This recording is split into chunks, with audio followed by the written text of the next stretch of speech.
toi la gloire, ô ressuscité.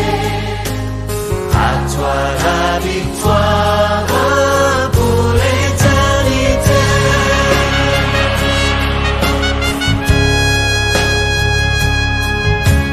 À toi la gloire, ô ressuscité. À toi la victoire.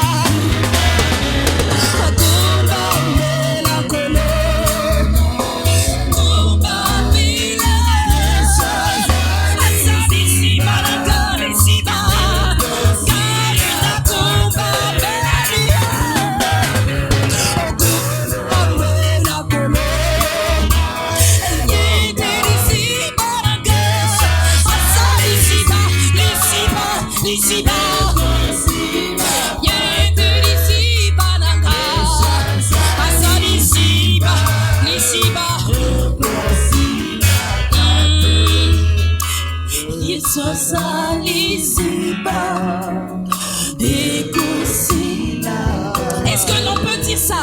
Yeswa Zaliziba Ekosinate.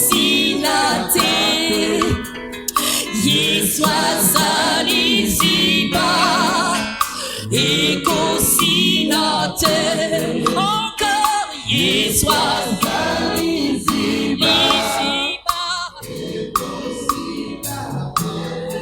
Lizibae, Lizibae, Yeswaza Liziba, Liziba, Ekosilakate, Ekosila. Seigneur, sois élevé, sois glorifié, mon Dieu. Merci pour ce temps merveilleux, ô Dieu. Merci pour ta bonté et ton amour, Seigneur. Merci pour comment tu fais les choses, Seigneur. Sois élevé, sois adoré. Seigneur, nous voulons apporter ta parole à tes enfants, Seigneur. Nous te prions de nous faire grâce. Seigneur, donne-moi d'être cohérent dans ce message. Et permets à nos cœurs d'être enseignables, Seigneur. Édifie-nous ce matin. Fais-nous grâce, s'il te plaît. Au nom de Jésus. Amen. Amen, amen. Acclamons notre roi. Vous qui nous suivez par les médias, acclamez là où vous êtes. Je ne sais, au bureau, à la maison, je ne sais à quel endroit. Que la grâce de Dieu soit avec vous. Amen, amen. Alors, sans vous prendre beaucoup de temps, j'aimerais vous proposer une seule portion des Écritures, une seule. Et après, nous allons dire ce que Dieu nous a mis à cœur ce matin. Nous lisons dans Ecclésiaste 12. Ecclésiaste 12, du 9e au 13e verset. Ecclésiaste 12, du 9e au 13e verset. J'ai la version Le Semeur, j'aimerais lire rapidement pour nous tous. Non seulement le maître fut un sage, mais il a enseigné la science au peuple. Il a pesé, examiné et mis en forme un grand nombre de proverbes. Il s'est efforcé de trouver des paroles agréables et d'écrire avec justesse des vérités. Les paroles des sages sont comme des aiguillons et le recueil de leurs sentences ressemble à des clous bien plantés. Elles émanent toutes d'un seul et même berger. Verset 12, que mon disciple n'y ajoute rien. On peut multiplier les livres sans fin et le corps se fatigue à force d'études. Verset 13, il dit ceci. Écoutons bien la conclusion de tout ce discours. 1. Sois rempli de respect. C'est ça ma version, mais dans ta version, on dit sûrement la crainte de Dieu et obéis à ses commandements, car c'est l'essentiel pour l'homme. En effet, Dieu jugera toute œuvre, même celles qui ont été accomplies en cachette, les bonnes et les mauvaises. Ce matin, frères et sœurs, j'aimerais nous entretenir sur ce thème, les conclusions de Salomon. Les conclusions de Salomon. En parlant des conclusions, je veux tout simplement dire l'aboutissement d'un raisonnement, l'aboutissement d'une réflexion. C'est ça que j'appelle une conclusion. C'est-à-dire, tu as pris le temps de réfléchir et tu aboutis à quelque chose. C'est comme ça que vous entendez ce genre d'expression. J'ai réfléchi à ces choses et j'ai tiré mes conclusions. C'est-à-dire, je suis arrivé à telle chose, à telle conclusion. Et si les conclusions sont l'aboutissement d'un raisonnement, ça veut dire aussi que la véracité des conclusions dépend de la justesse de la réflexion. Alléluia. Si une conclusion est vraie, cela dépend de la justesse de la réflexion qui a présidé à ces conclusions. Alléluia. Un peu pour dire que si tu réfléchis mal, tu aboutiras à des conclusions qui ne sont pas vraies. Alléluia. Amen, amen. On nous parle dans les siècles passés d'un certain Nicolas Copernic, un très ancien savant. Avant lui, les conclusions étaient claires sur la Terre. Qu'est-ce qu'on disait? La Terre est le centre de l'univers et tout tourne autour de la Terre. C'était ça les réflexions qui sont venues avant lui. Et on a abouti à ces conclusions-là. Mais quand il est venu avec ses recherches, avec ses études, il a dit non. La Terre tourne sur elle-même, mais tourne aussi autour du soleil. Vous vous rappellerez dans vos cours de géographie, on vous a parlé des translations, on vous a parlé des rotations. Eh bien, sachez que s'il n'y avait pas cet homme Copernic, toi aujourd'hui tu allais apprendre à l'école que la Terre est le centre de l'univers. Ce sont les conclusions qui étaient avant lui. C'est-à-dire les gens réfléchissaient, mais ne réfléchissaient pas comme il fallait. Ça lui a valu beaucoup de problèmes. Si tu réfléchis mal, tu aboutiras à de mauvaises conclusions. Mais si tu réfléchis bien, si tu regardes bien, tu aboutiras à des bonnes conclusions. Aujourd'hui, je vous amène à réfléchir sur les conclusions de Salomon. Que disent ces conclusions? Il dit ceci: ce qui est essentiel à l'homme. J'aime bien aussi la version Louis II, il dit, ce que l'homme doit faire, c'est craindre Dieu. Alléluia. Amen, amen. De tout ce qu'il a appris, de tout ce qu'il a vécu, il arrive à cette conclusion et dit, ce qui est essentiel pour l'homme, ce n'est pas de bâtir des maisons, c'est de ne pas être riche. Ce n'est pas ce qui est essentiel. Ce qui est essentiel pour l'homme, c'est d'avoir un profond respect pour Dieu, craindre Dieu. Est-ce que cet homme a raison? Est-ce que Salomon a raison? Est-ce que nous pouvons donner du crédit à sa réflexion? Est-ce qu'aujourd'hui, c'est toujours d'actualité ce que Salomon a dit? Quelles sont les bases des réflexions de Salomon? Avant d'aller plus loin, j'aimerais parler de Salomon. Qui était-il? Vous savez, la valeur des conclusions, la valeur des enseignements dépend aussi de la personne qui nous en parle. Alléluia. Amen, amen. Vous vous imaginez, vous vous retrouvez avec 2 invitations d'un séminaire sur le mariage. Ils ont peut-être même le même thème. Mais quand tu te renseignes sur les orateurs, dans l'un des séminaires, c'est un célibataire qui va prêcher. Dans le deuxième, c'est un homme marié qui a 50 ans dans le mariage. Je pense que même sans avoir écouté ces gens, tu vas choisir celui qui a 50 ans. Parce que celui qui est célibataire, qu'est-ce qu'il va t'enseigner sur le mariage? Alléluia. C'est-à-dire le vécu, l'expérience de la personne donne du poids à son enseignement.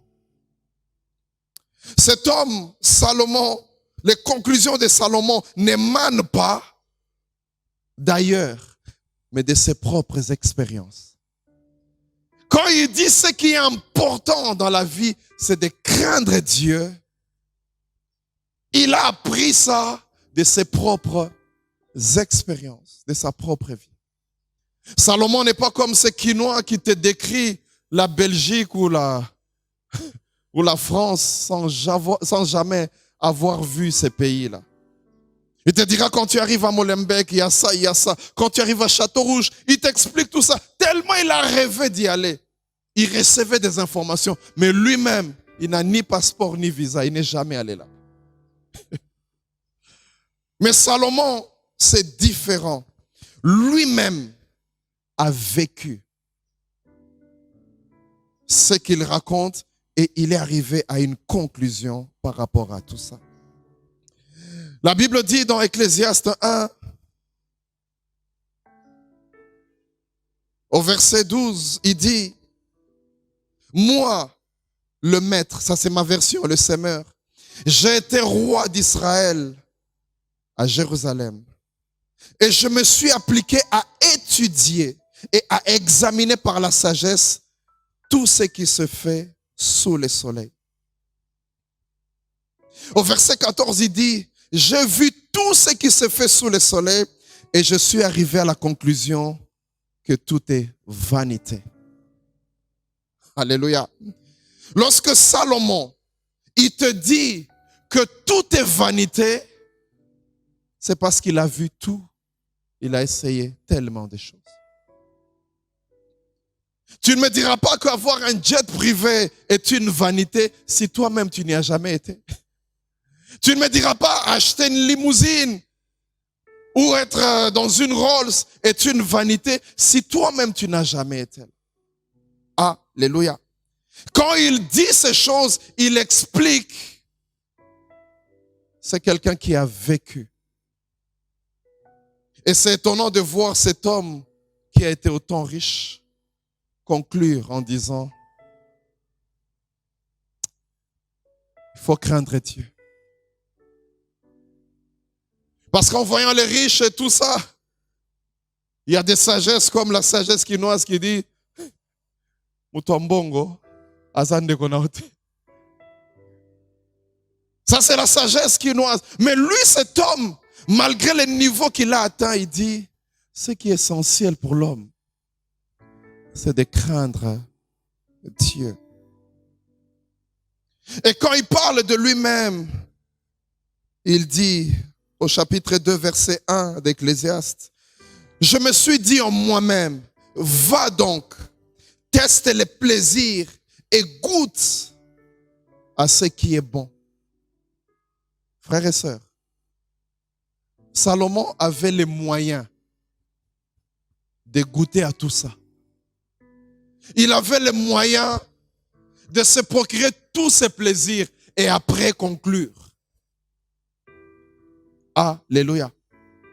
Lui-même, il nous explique sa vie. Il dit, quand je suis arrivé à un niveau, je me suis dit, ok, je vais essayer. Et il donne quelques exemples. Il dit, je commençais par le vin. M'enivrer un peu du vin et sentir comment on sent quand on est ivre. Quand on commence à tituber là, comment ça se passe?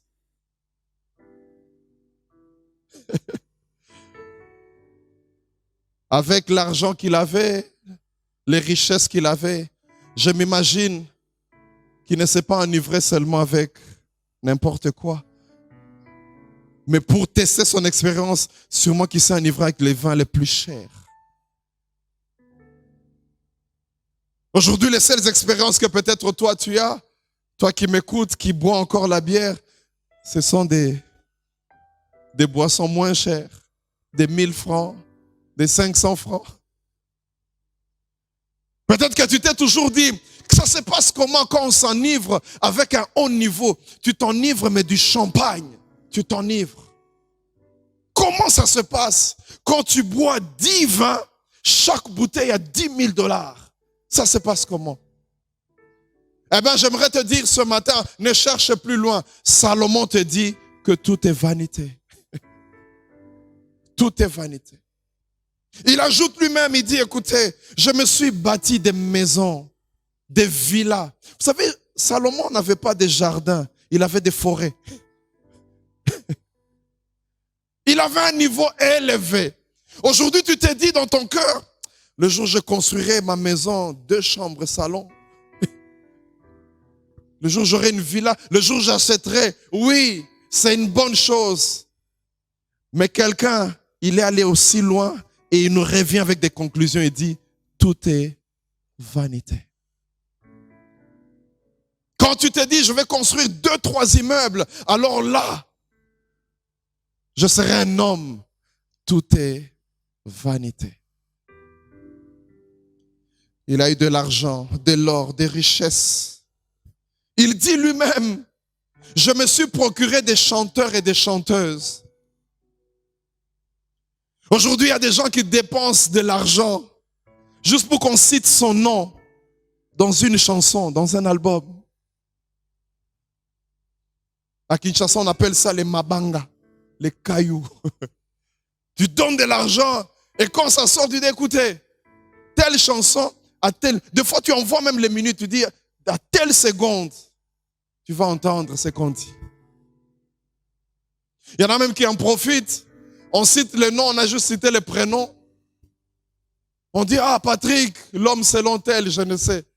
Mais comme toi, si tu t'appelles Patrick, tu dis, ok, c'est moi qu'on est en train de... Tu as envie qu'on parle de toi. Mais Salomon, il s'est procuré des chanteurs et des chanteuses. C'est-à-dire, on pouvait sortir tout un album, du début à la fin, c'est Salomon qu'on chante. Vous pouvez vous retrouver à une fête là, vous vous asseyez, il y a des chansons rien que pour Salomon. Je ne sais pas ce qu'on disait. Oumela. Et ces paroles, ça fait du bien. Je parlais avec un frère le dimanche passé, il m'a trop fait rire. Il dit se retrouver avec un de ses chefs, se retrouver quelque part. Il disait aujourd'hui, quoi qu'on dise, je ne vais pas sortir l'argent.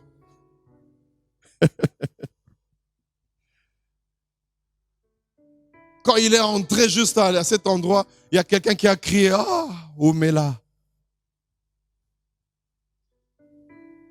Il a résisté. Mais la phrase qui a suivi, c'était fort. Il dit, ah, Obi Souki, non, on dirait pelouse synthétique. Alléluia. On l'a élevé. Vous savez, des fois vous vous dites la célébrité, toutes ces choses. Salomon est allé loin. Lui, il y a des rois qui venaient pour juste l'entendre parler.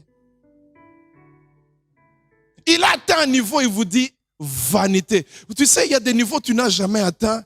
Tu te dis, quand j'y arriverai, Salomon est arrivé là et lui-même il te dit, vanité des vanités, poursuite de vous. Lui-même, il a vécu ça. Lui-même. Ce sont des recherches empiriques, comme disent les scientifiques. À un certain moment, il dit, j'ai essayé de goûter aux délices des hommes. Je me suis procuré des femmes. Salomon, il avait 700 femmes et 300 concubines. Il en avait des élancées, des courtes, des fortes, des minces, des claires, des noires, toutes sortes. Et quand il parle de vanité, il t'explique que quand tu regardes ce corps-là, tu trouves ça beau, tu te dis, le jour où j'aurai ça, Salomon te dit, vanité. Alléluia. Amen, amen. C'est cet homme qui termine avec cette conclusion. Il dit, crains Dieu. Crains Dieu. Il dit, c'est ce qui est essentiel pour l'homme. Craindre Dieu. Pourquoi devrais-je considérer ces conclusions? Pourquoi je devrais porter du crédit à ce que Salomon dit? Tout simplement à cause de ce qui a fait la base de ces réflexions. Alléluia. Amen, amen. C'est à cause de ce qui a présidé à ces réflexions. La première chose, je vais vous en citer 4 aujourd'hui et nous allons conclure. La première, c'est dans Ecclésiaste 1, 9. Il dit ceci. Ce qui a été, c'est ce qui sera. Et ce qui s'est fait, c'est ce qui se fera. Il n'y a rien de nouveau sous le soleil. Il veut dire, crains Dieu. Parce que ce que tu vois aujourd'hui a déjà existé. Pourquoi il dit ça? Parce que la célébrité, l'élévation, les richesses, la gloire, toutes ces choses amènent une folie. Les gens n'arrivent plus à craindre Dieu. Pourquoi? Parce que quand on atteint un certain niveau, on a toujours l'impression que je suis le premier, la première à vivre ces choses. Tu te retrouves dans l'hémicycle comme député, tu te retrouves au Sénat, et tu n'es pas le premier sénateur ni le premier député, non. Tu n'es pas le premier à être ministre dans ce pays, non. Tu n'es pas le premier à acheter une voiture neuve. Mais c'est à cause de cette élévation, des fois, on perd la tête. Voilà pourquoi il nous dit, il n'y a rien de nouveau. Ce que tu vis là, les gens ont vécu avant. Au lieu d'avoir la grosse tête, crains Dieu. Alléluia. Tu commences à avoir un petit salaire, je ne sais pas de combien. Tu as une promotion, tu évolues, ton parcours est tracé. Tu as l'impression que c'est nouveau. Non. Il veut te dire, calme-toi. Agis avec humilité. Il n'y a rien de nouveau. Rien de nouveau sous le soleil. Alléluia. Ce que tu crois avoir aujourd'hui, d'autres les ont eu avant. Vous verrez des gens commencer à se prendre la tête. Non, tu sais, moi, ma femme, quand elle doit accoucher, je l'envoie aux États-Unis, en Europe. Ce n'est pas mauvais, c'est bien. Mais sache qu'il y a des gens qui ont fait ça avant toi. Alléluia. Il y a des gens qui ont même loué tout un plateau juste pour sa femme, pour l'accouchement. Aujourd'hui, tu roules dans une belle Jeep. Ah, il y en a qui ont eu ça avant toi. Je me rappelle de cet homme dans ce pays, on disait qu'il changeait des véhicules selon la couleur de ses vêtements. Est-ce que tu as déjà atteint ce niveau?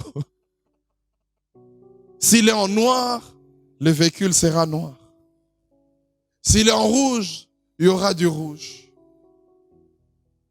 Et toi, tu viens d'accéder à ce genre de gloire, à ce genre de choses, et tu commences à perdre la tête.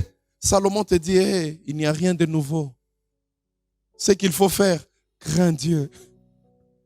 Ce n'est pas nouveau ce que tu vis. Ce que tu vois, ce n'est pas nouveau. Voilà l'une de base des conclusions de Salomon. Bandeko, Tobanga Nzambe. C'est ce que Salomon nous dit. craignons Dieu. Ne commençons pas à nous croire élevés au-dessus. Non, non, non, non, non. Non. Que l'orgueil ne puisse pas te toucher au point de ne plus craindre Dieu. Aujourd'hui, on parle de cette pandémie qui secoue le monde, le coronavirus. Pour ceux qui sont nés aujourd'hui, ils se disent, dans le monde, il n'y a jamais eu quelque chose comme ça. C'est faux. En 1918, il y a eu la grippe espagnole. C'était terrible. Et aujourd'hui, si vous faites quelques recherches sur Internet, vous allez vous rendre compte que c'est comme si c'était du copier-coller. À l'époque, ils avaient des masques. À l'époque, il y avait les gestes barrières. À l'époque, il y avait la distanciation. Comme aujourd'hui, il n'y a rien de nouveau sous le soleil. Si tu ne crois pas à ce que je prêche aujourd'hui dans la Bible, crois à ce que tes yeux voient. Va voir l'histoire de la grippe. Va voir ce qui se passe aujourd'hui. Tu vas te rendre compte qu'il n'y a rien de nouveau sous le soleil. Alléluia. C'est hallucinant de voir ça. J'ai vu des gens avec des masques. Tu as l'impression que nous sommes en 2020. Non, on est en 1918. Salomon lui-même, il dit, si l'on dit tenez, voilà quelque chose de nouveau, en fait, cela a déjà existé dans les temps qui nous ont précédés depuis longtemps. Seulement, on ne se souvient plus de ce qui s'est passé autrefois. Il en sera de même pour ce qui se produira dans l'avenir. Ceux qui viendront après nous n'en auront aucun souvenir. Alléluia. Alors j'aimerais dire à quelqu'un ce matin, calme-toi. La célébrité que tu as, le niveau que tu as atteint, ce n'est pas nouveau. D'autres avons eu ça. Et quand tu partiras, d'autres auront encore. Alors Salomon te dit, écoute, crains Dieu. Alléluia. Ne t'imagine pas que tu es devenu Dieu. Non. Apprends à craindre Dieu. Apprends à craindre Dieu. Frères et sœurs, la deuxième chose qu'il est en train de dire, qui a présidé à son enseignement, il dit ceci, chapitre 2, verset 9. Nous sommes toujours dans Ecclésiaste. Chapitre 2, verset 9. Il dit, ainsi je devins puissant et je surpassai tous ceux qui m'ont précédé à Jérusalem. En tout cela, ma sagesse m'assistait. Je ne me suis rien refusé de tout ce que je voyais. Ce que mes yeux voyaient, je les avais. Je ne me suis privé d'aucun plaisir. Oui, j'ai joui de tout mon travail. Et c'est là la part que j'ai retirée de toute la peine que je me suis donnée. Et puis il dit, puis j'ai considéré l'ensemble de mes réalisations et toute la peine que je m'étais donnée pour les accomplir. Et je me suis rendu compte que tout est vanité. Pourquoi Salomon nous dit de craindre Dieu? La deuxième chose, parce que tout est vanité. Alléluia. Les choses sur lesquelles tu places ton espérance, j'aimerais te dire, tout est vanité. Lui-même, il a réalisé ça. Il dit, ce que j'ai vu, je ne me suis pas privé. Aujourd'hui, il y a des choses que nous voyons. Tu passes devant une vitrine. Un jour, je me trouvais en dehors du pays. Je suis passé devant une vitrine. On vendait des montres Rolex. J'ai vu de mes yeux, mais je n'avais rien pour acheter. Comme un pasteur qui dit, le cœur est disposé, mais la poche est faible. J'ai vu ces montres, elles étaient belles, mais je n'ai pas d'argent pour les acheter. Tu vas demander un prix, on te dit, ok, ça, le moins cher, ça commence à 50 000, à 100 000 euros. Alléluia. Mais Salomon dit, tout ce que j'ai vu, ça veut dire, il avait les moyens. Tout ce qu'il voyait, il s'en est procuré.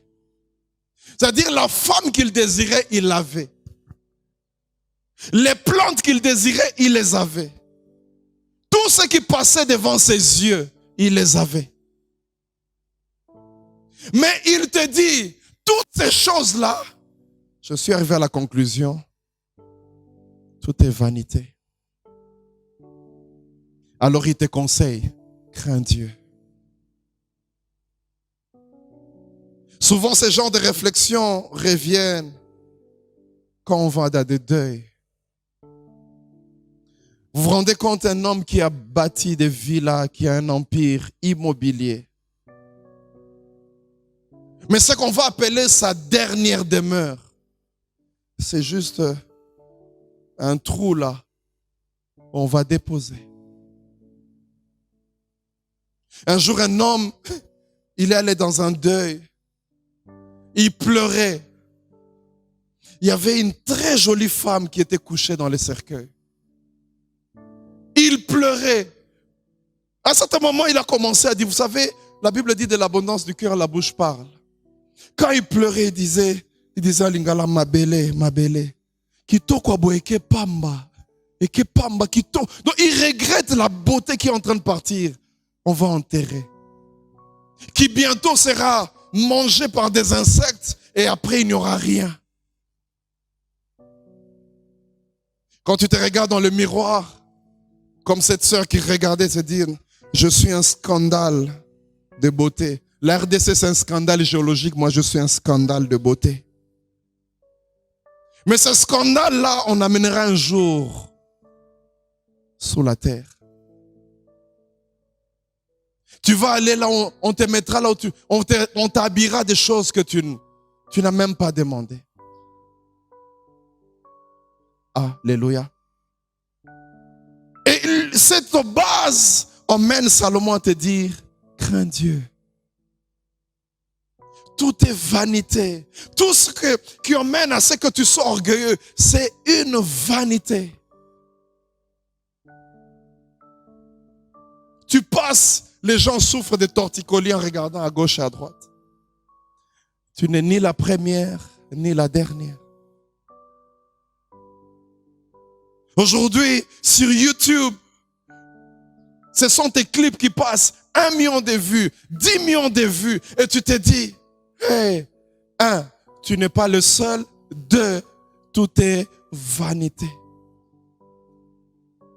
Tu n'es pas le seul à bouger le monde musical aujourd'hui. Tu n'es pas le seul à bouger le monde politique. Tu n'es pas le seul. Il y en a qui l'ont fait. Je me rappelle du président Mobutu. Il pouvait dire nye nye à Kinshasa. Nous, on était à l'est à 2000 km, on répondait nye. Puissant.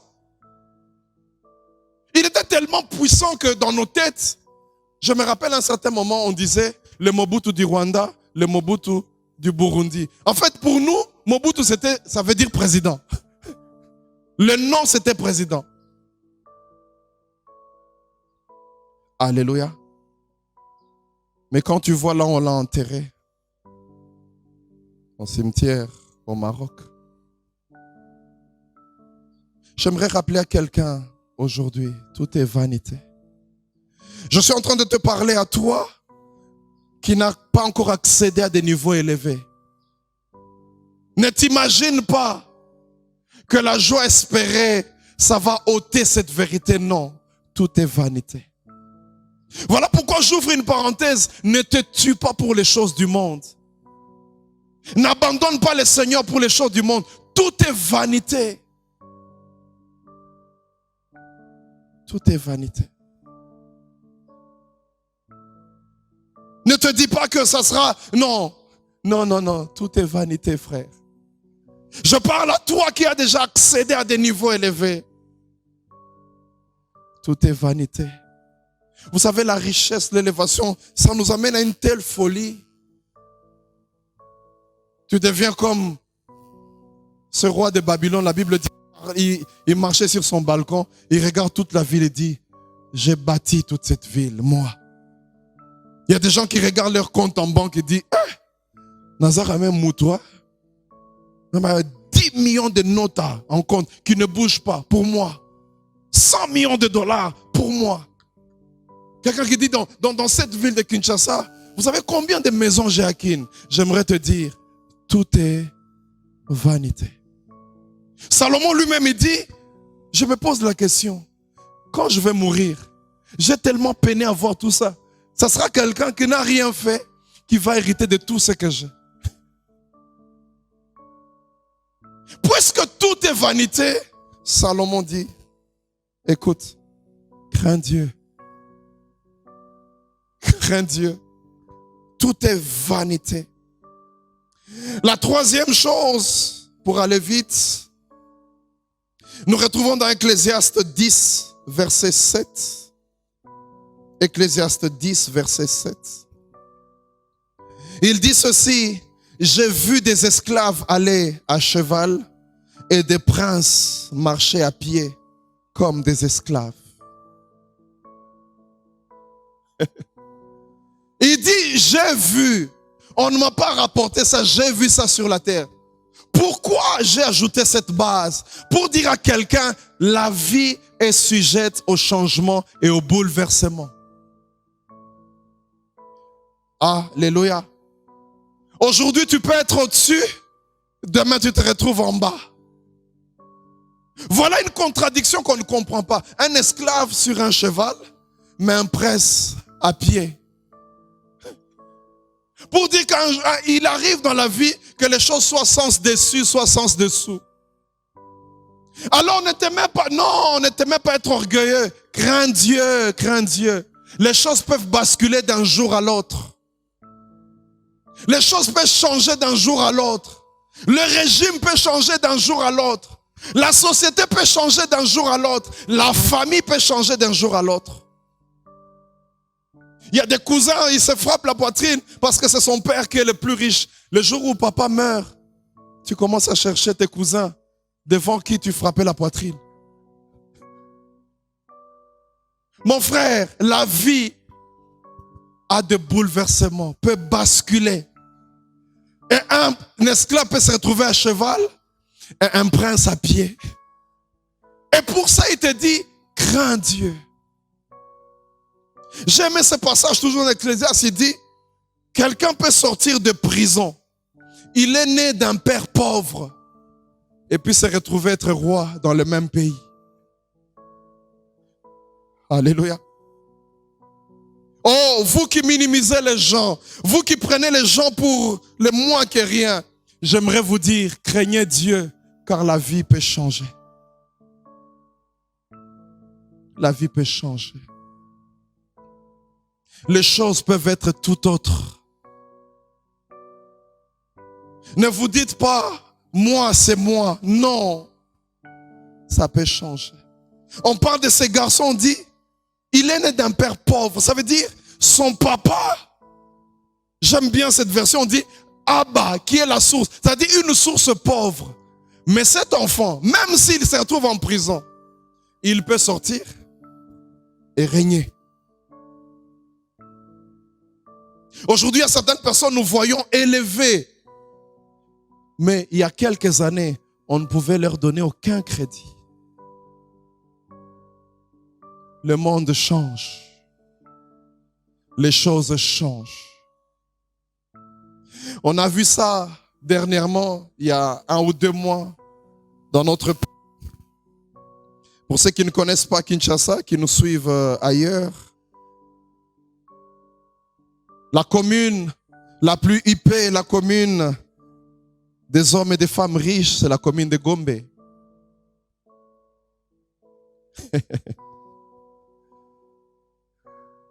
Et à cause de cette pandémie du coronavirus, et le gouverneur de la ville a dit, on va fermer tout. Gombe sera confiné. Plus d'entrée, plus de sortie. On a vu des gens quitter leur villa. Ils sont allés vivre dans la cité. J'aimerais dire à quelqu'un, les choses changent. Ils ont laissé leur écran plasma de 80 pouces. Ils commençaient à suivre la télé. Là, on zappe, on tape la télécommande comme ça.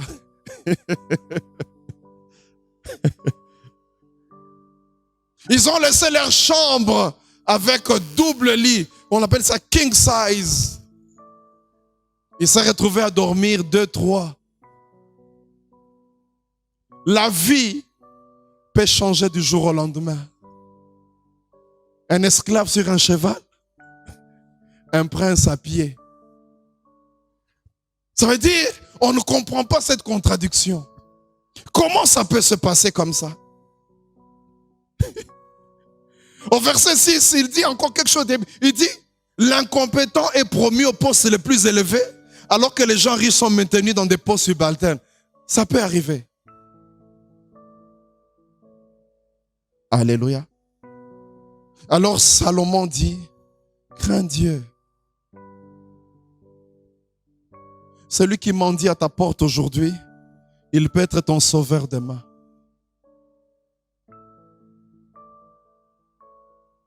Ne sois pas trop grand à tes yeux.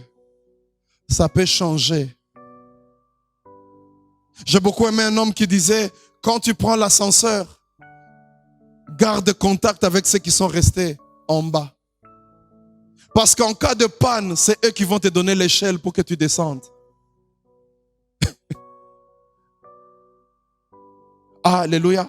Salomon dit, crains Dieu, crains Dieu. Les gens ont quitté Gombe, ils se sont retrouvés à la cité. Mangeant les choses de la cité, vivant à la cité. Et malheur à celui-là qui avait juré, dit non, les gens de la cité, mon oncle là, j'irai jamais le voir. C'est tellement sale.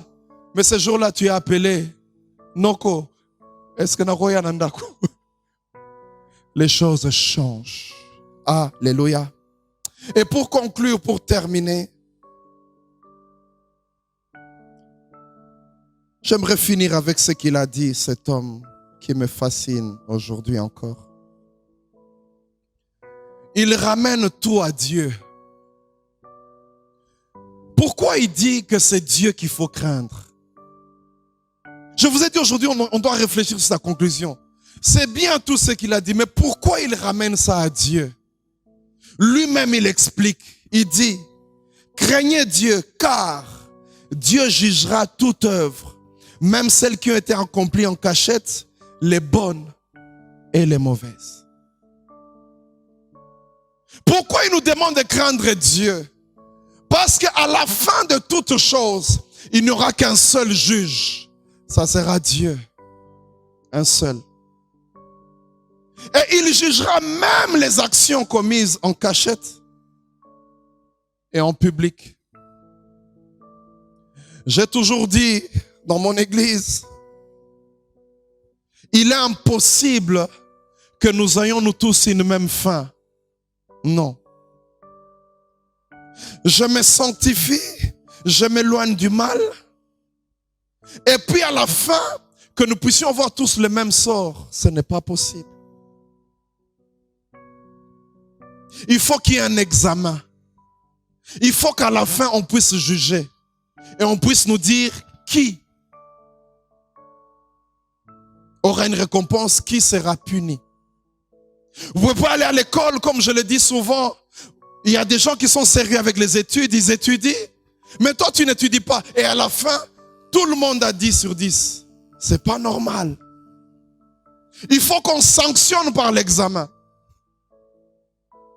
Vous avez vu avec la pandémie, les gens vont reprendre le 10. Parce qu'il faut qu'on sanctionne qui a étudié, qui n'a pas étudié. Les gens qui se disaient, on va faire une moyenne pour les finalistes. Non, il n'y aura pas de moyenne. Vous allez étudier, il y aura l'épreuve des examens d'État. C'est là qu'ils se disaient, bon, on va tous nous délibérer, nous tous on va passer. Il n'y aura pas ça. C'est-à-dire ceux qui n'auront pas étudié, en septembre, quand il y aura les examens, seront sanctionnés. Toi, tu voles l'argent. Toi, tu es dans l'impudicité, le mensonge. Et à la fin, nous tous, nous puissions avoir la même fin. Ce n'est pas possible. J'aimerais dire à quelqu'un, Dieu est juste. Alléluia. Crains Dieu. Pourquoi? Il est le seul qui jugera. Alléluia. Et il jugera même ce qui est caché, ce qu'on n'a pas su. Et j'aime ce qu'il dit. Il jugera les bonnes et les mauvaises. Vous savez, au jour du jugement, quand on juge, c'est soit pour acquitter, soit pour condamner. Il y aura un jugement, à certains on dira fidèle et bon serviteur. À d'autres on dira allez. Dans les lieux on grince les dents. Salomon, cet homme riche, cet homme grand, cet homme célèbre, cet homme qui a bousculé l'histoire, sa seule conclusion c'était celle-là. Crains Dieu. Et ce matin, c'est tout ce que je te dis. Crains Dieu. Que Dieu bénisse sa parole.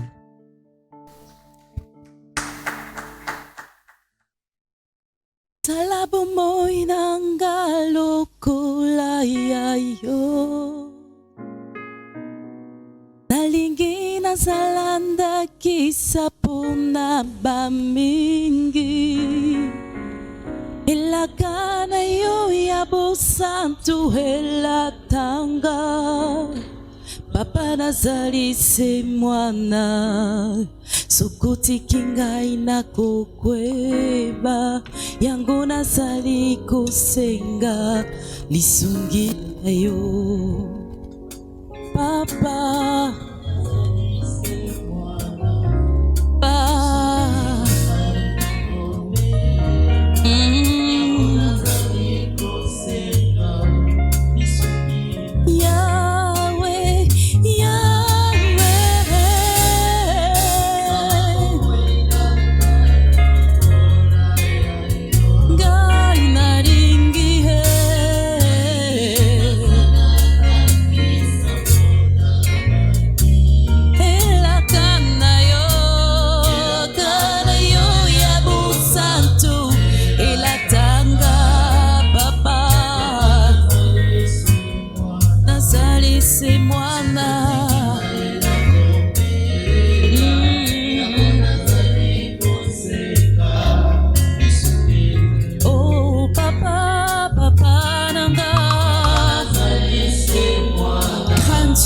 observe ses commandements.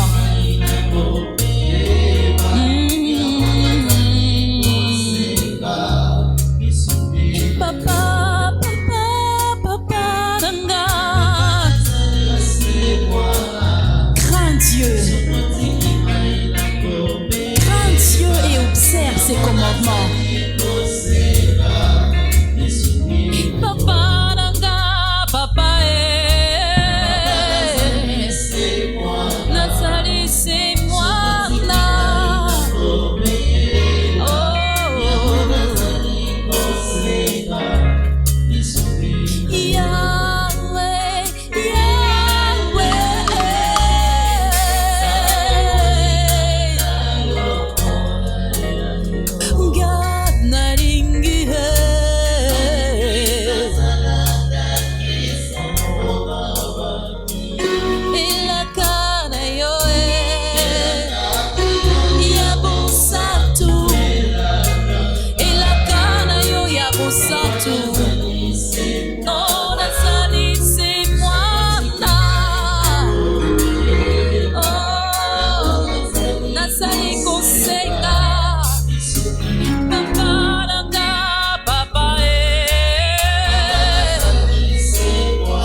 doit faire tout homme. Mbongo, oui. Aspirer en avoir, oui. Koluka, vie et bonga, vie et zalamwa kitoko, oui, c'est bien. Mais ce que doit faire tout homme, c'est craindre Dieu. Observer ses commandements. Observez ses commandements, car Dieu emmènera toute œuvre en jugement. Il emmènera en jugement même ce que tu as fait, que tu n'as jamais dit. Secret à motema. La Bible dit que Dieu emmènera en jugement toutes choses. Toutes choses. Toutes choses en jugement. Tout ce qui est caché, soit en bien, soit en mal, il emmènera cela en jugement. Bondela yebisa na Nzambe. Yebisa na Nzambe nazananga kaka mwana sunganga. Sunganga yi. Nalingi natambola na bosantu. Nalingi liloba na yo ekota na motema. Nalingi natambola na nzela liloba na yo. Nalingi natambu nyonso, quelle que soit la situation, na fanda na loba te. Ngana banga Nzambe. Je crains Dieu. Je crains Dieu dans telle chose na kosala ngote. Na koloba boyete bongai na banga Nzambe. Élève ta voix.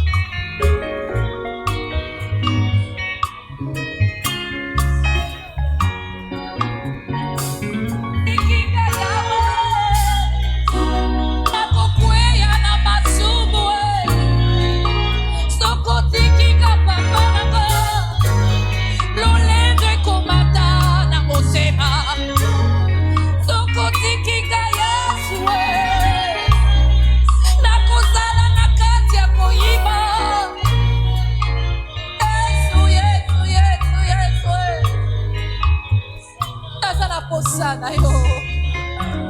Era bashaka baba baba shekere bere bosaya baba. Ire boshaka baba baba. Seigneur kotika gate na basu. Pesanga makasi. Je veux te craindre, observer tes commandements.